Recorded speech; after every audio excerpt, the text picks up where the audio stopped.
What do you look for in a bass player when you're hiring one? You've got a session, right? You get a call. You need to put a band together to do this session. What? And I'll come on to sort of like which bass players we use. But what are you looking for in a bass player when you hire them?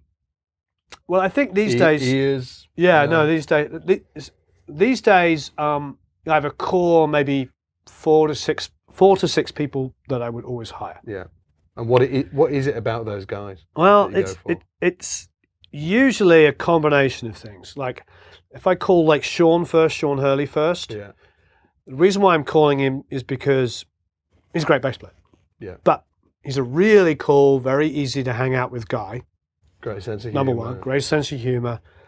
Can be quiet when he needs to be quiet. Can be part of the hang when he needs to be part of the hang. Just fits in really, really well. Socially aware, right? Yeah, very socially aware, very aware of how a session's going and when to be positive and when to stay out and when to be involved. Yeah. Which is massively important. Yeah, huge, yeah.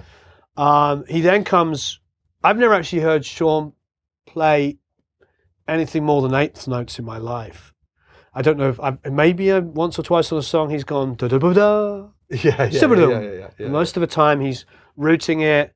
His tone is incessantly consistent. It's insane how much it's just boom. It just hits the same every time. Yeah. It's just solid. You barely have to compress him. Yeah. It just goes down. Yesterday, tracking with him, I probably should have compressed the amp more because we're using a 5-string, and there's just something about 5 strings that you just need to work a little harder. Yeah.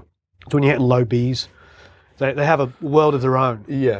And he has a Music Man 5-string, which of course is a fantastic bass, but even whenever he hit that low note, like, things were blowing up. It still opened up, yeah.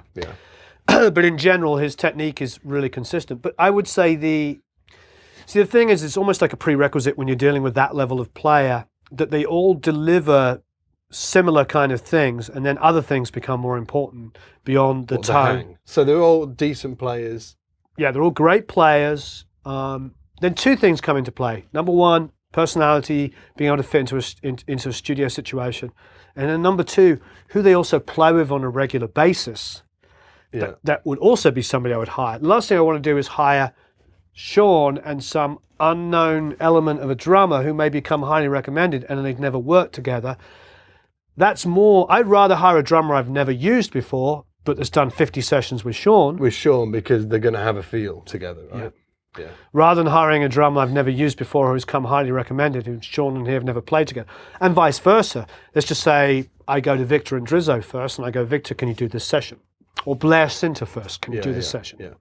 Yeah. And Blair's like, or Victor's like, one of those 2 guys is like, yeah, I'm available. Oh, great, but Sean's not available. And they're like, yeah, well, blah, blah, blah's on the road, so-and-so's on the road, so-and-so's on the road. Oh, no, they're all doing big gigs. And so I get to a new guy bass player.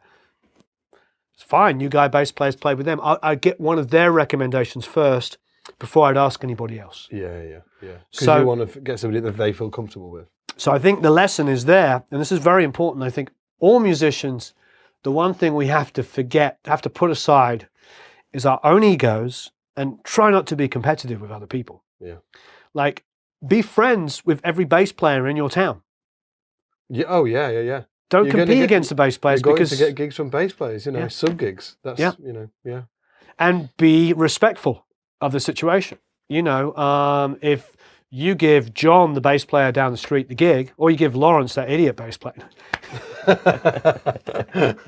If you give Lawrence the gig, and then Lawrence, for everybody watching, Lawrence is sat over there. And he's a bass player. And he is a bass player. And he's from Carlisle. And he probably does live down the street. If you give Lawrence over there the gig, and then somehow or another he just casually badmouths you to the singer, and the singer's like, oh, I like this Lawrence guy, and you don't get the call back anymore, that isn't going to work. Now, Lawrence might have that gig for the rest of his life, but he sure as heck is not going to get many other gigs. Sorry to pick on you. But that's just the way of the world. You've got to be respectful to each other, because you might be getting 10 gigs to Lawrence's every one, but if he clings on to that one gig, that's fine. He'll have that one gig. But you could have given him 9 other gigs when you weren't available. Yeah. One of my questions down here, actually, I've written down, and it really feeds on from what you've just been talking about, is do you regularly book bass players and drummers that work together? Yeah. Yeah, and obviously that's a big deal. Right? It's a big deal because they have a language. Have you got they specific bass players and drummers that you just think, well, I need those two guys? Yeah, I think with Sean, who I've been using a lot for the last few years, and it evolved because Dan Rothschild for the longest time was my guy. Yeah. And Dan Rothschild is like, It Makes You Happy, Sheryl Crow. One of the greatest bass lines, my favorite bass lines of all time is Criminal by Fiona Apple, doom. Oh, yeah. Doom, doom, doom, doom. Yeah. Doom, doom, and that's him. So, really? Yeah, Right. so he's got like these signature bass lines. Tone is fantastic. He uses a 72, 73 bass, which weighs like a small car. I was going to say heavy as the earth. Yeah, it's like it's really heavy bass, but it's like, just it's a total spinal tap. Forever. Listen to the sustain. Yeah, Go and have a bite. Come back. It will still be going. Yeah.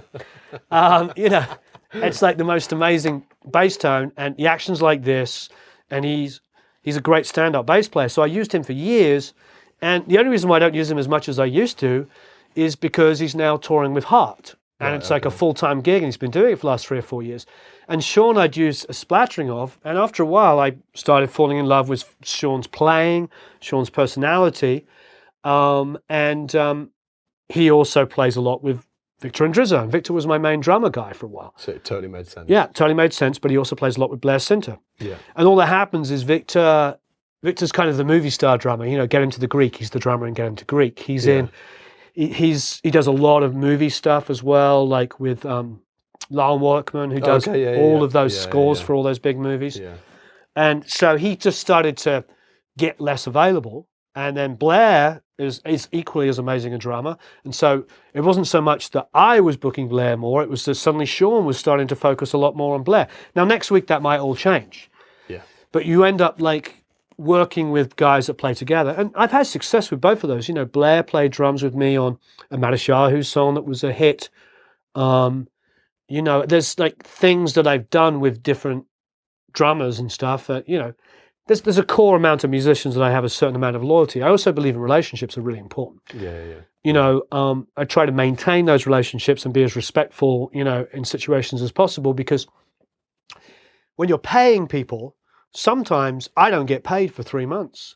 And if I've got a relationship with you and I say, look, Scott, I can't afford to write you a check for $3,000 that I haven't been paid on yet. Yeah. If I've got a great relationship with you, you're like, I get it. It's going to be totally cool. It's fine. I'll wait 3 months to get paid when you get paid. Yeah. But if I got some guy I'm fly-by-nighting and I'm just trying guys out all over the place, it doesn't make any sense. I go to a guy and he's like, he doesn't know me from Adam. He's like, I may never see another gig from you, so pay me now. So I'm like taking money out for my family to... Yeah, so there's a rub there, Yeah, Talk about... You need people that get it. Get it. Talk about the reason why you wouldn't ask a bass player back. Because, Sure. it just...